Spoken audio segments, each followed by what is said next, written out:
interesante. Hay tres temas que son de suma importancia, temas prominentes presentes en el libro de Segundo de Reyes, por supuesto, y como uno de estos temas podríamos decir que el primer tema es el Señor cuando juzga a su pueblo y cuando ellos desobedecen y le dan la espalda a Dios. La infidelidad de los israelitas, déjeme decirle, se reflejaba en la maldad de la idolatría de los reyes. Y como resultado, todo esto, pues, tenía una consecuencia.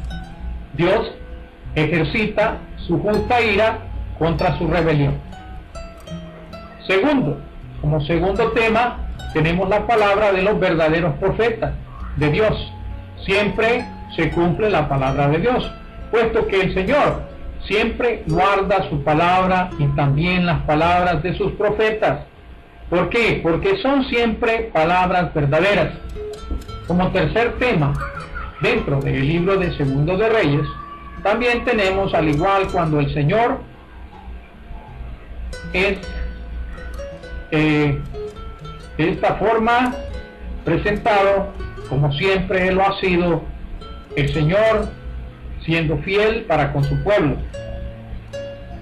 Porque sabemos que Dios recordó su promesa hecha a David, y esto lo contemplamos por supuesto también en el libro de Samuel, Segundo de Samuel, capítulo 7, versículo 10 al versículo 13.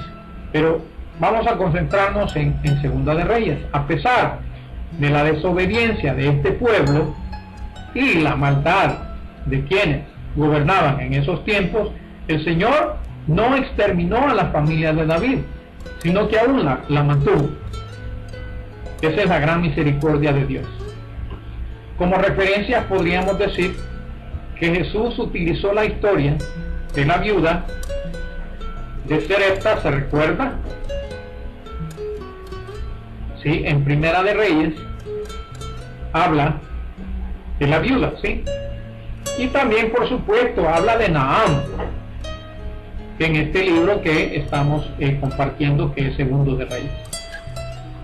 El por qué la importancia de esto, primeramente para ilustrar la gran verdad de la compasión de Dios hacia aquellos a quienes los judíos buscaban indignos de la gracia de Dios. ¿Cuáles eran aquellos indignos de la gracia de Dios? Bueno, tenemos a los pobres, a los débiles, los oprimidos, los cobradores de impuestos, los samaritanos y los gentiles. Al citar los ejemplos de la viuda pobre y un leproso, Jesús se mostró a qué? A sí mismo como el gran médico, quien sana y ministra a aquellos en gran necesidad de la divina gracia soberana. Esta misma verdad, déjenme compartirles, fue la base del ministerio del cuerpo de Cristo, su iglesia, así es, la cual procedería de todos los niveles sociales, hombres y mujeres, ricos, pobres, judíos, gentiles, ¿por qué no decirlo? Altos, bajos, gordos, flacos, etc. Podemos compartir esto en el versículo bíblico que encierra el libro de Efesios, capítulo 3, versículo 1 al 6.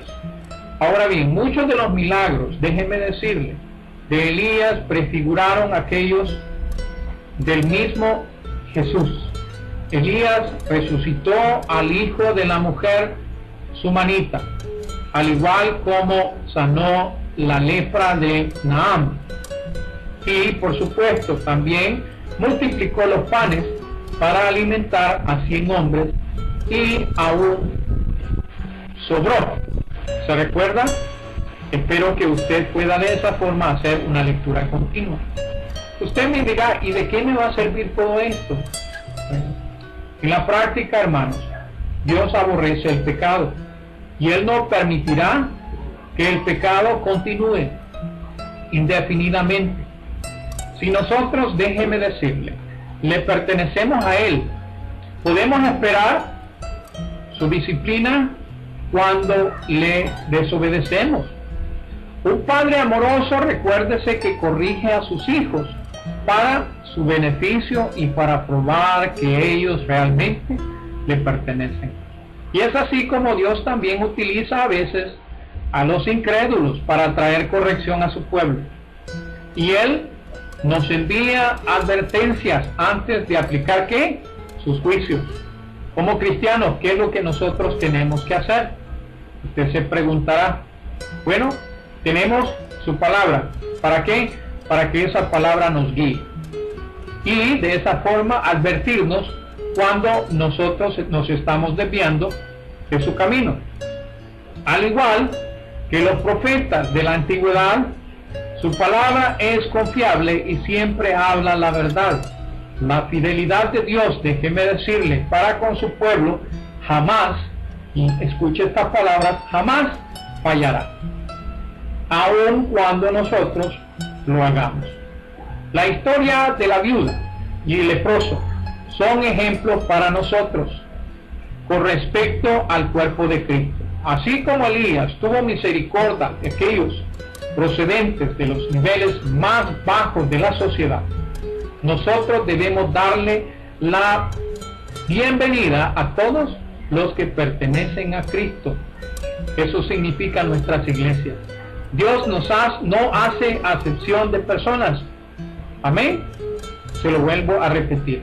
Dios no hace acepción de personas. Y usted puede compartirlo junto conmigo. Vayámonos a Hechos, capítulo 10, versículo 34. Y allí usted verá que ni tampoco nosotros debemos hacerlo nosotros por igual. Amén. Amén. Así es que por favor, quiero que presten mucha atención y que podamos de esa forma deleitarnos. Amén. Es un placer, un privilegio.